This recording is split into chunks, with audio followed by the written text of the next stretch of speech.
আসসালামু আলাইকুম। আমার রান্নাঘরে আরেকটি নতুন রেসিপিতে আপনাদের সবাইকে স্বাগতম। আজকে আমার রেসিপি মিনকি। এটা বিকেলে চায়ের সাথে কিভাবে ঝটপট তৈরি করতে পারবেন কোনো রকম বেকিং পাউডার এবং বেকিং সোডা ছাড়াই। এটা চুলা চা বসিয়েও কিন্তু তৈরি করা যাবে, এতটা সহজ, এতটা তাড়াতাড়ি হয়ে যায়। তা চলুন আমি এই মিনকি রেসিপিটা কিভাবে তৈরি করেছি সেটাই আপনাদের মাঝে শেয়ার করি। আর আমার এই মিনকি রেসিপিটা যদি আপনাদের কাছে ভালো লেগে থাকে তাহলে প্লিজ চ্যানেলটি সাবস্ক্রাইব করে পাশে থাকা বেল আইকনটা ক্লিক করে রাখবেন, যাতে করে এরকম সহজ এবং নতুন রেসিপি আপলোড করা মাত্রই আপনার কাছে নোটিফিকেশন পৌঁছে যায়।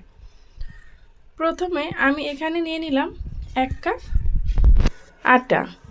এখন দিয়ে দেব স্বাদ অনুযায়ী লবণ, সাথে দিয়ে দিচ্ছি আমি কিছু কালো জিরা। কালো জিরাটা দিলে এই মিনকির স্বাদটা যেন বহুগুণে বেড়ে যায়, সেই জন্য। সাথে দিয়ে দিচ্ছি 2 চা চামচ সয়াবিন তেল। এখন আমি ভালোভাবে হাতের সাহায্যে এটাকে মেখে নেব। এটা খুব সুন্দরভাবে মেখে নিতে হবে, যাতে করে তেলটা প্রতিটা আটার সাথে সাথে মিশে যায়। এখন আমি দিয়ে দিচ্ছি 1 চামচ চিনি। আমি এটা মিষ্টি খাবো না, সেই জন্য কিন্তু এখানে আমি অল্পই চিনিটা ব্যবহার করেছি। আপনারা যদি বেশি খেতে পছন্দ করেন মিষ্টি, তাহলে কিন্তু চিনির পরিমাণটা দিতে পারেন বাড়িয়ে। এখন আমি এখানে অল্প অল্প পানি দিয়ে এটাকে মেখে নেব। এটা এমন একটা ডো তৈরি করতে হবে, বেশি পাতলাও না এবং বেশি শক্তও না। এই তো দেখতে পাচ্ছেন আমি কিভাবে ডোটা তৈরি করে নিয়েছি।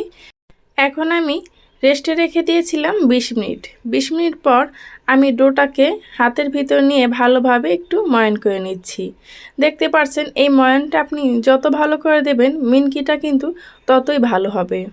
আর দেখতে পাচ্ছেন কতটা ইজি। এখন আমি ঠিক রুটিতে যেভাবে আমরা লিচি কেটে নিই সেভাবেই কিন্তু আমি ছোট ছোট করে লিচিটা কেটে নিলাম। এখন আমি বেলুনের সাহায্যে এটা খুব সুন্দরভাবে বেলে নেব। এটা যে একদম গোল হতে হবে এমন কোনো কথা নেই, যেভাবে হোক না কেন কোনো সমস্যা নেই। এখন আমি এটাকে একদম পাতলাও না আবার একদম মোটাও না, একটু রুটি থেকে একটু মোটা করে এটা তৈরি করেছি।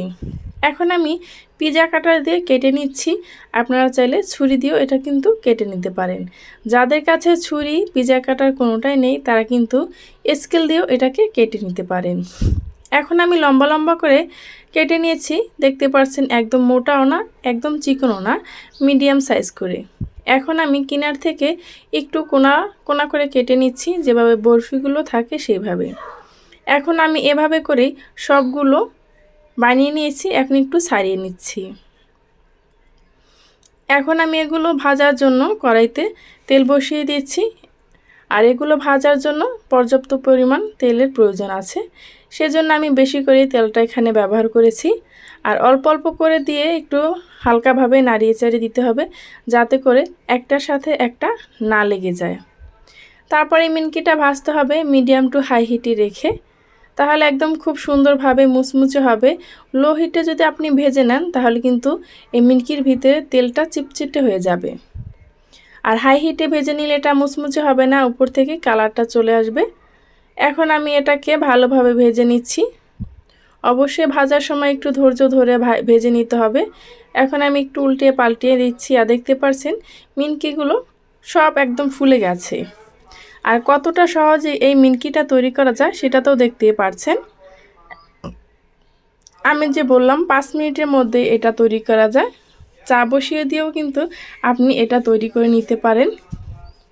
আর বিকালে চায়ের সাথে এটা কিন্তু খেতে বেশ ভালোই লাগে। এই তো আমার মিনকিগুলো কিন্তু খুব সুন্দরভাবে ভাজা হয়ে গেছে। এখন আমি এটাকে উঠিয়ে নেব। আপনারা চাইলে এভাবে বেশি তৈরি করেও কিন্তু সংরক্ষণ করে রেখে দিতে পারেন। এটা কিন্তু 1 মাস কিংবা 2 মাসও এটা খুব সুন্দরভাবে ভালো থাকবে। দেখতে পাচ্ছেন কতটা সুন্দর, কতটা পারফেক্ট হয়েছে, কোনো রকম বেকিং পাউডার এবং বেকিং সোডা ছাড়াই।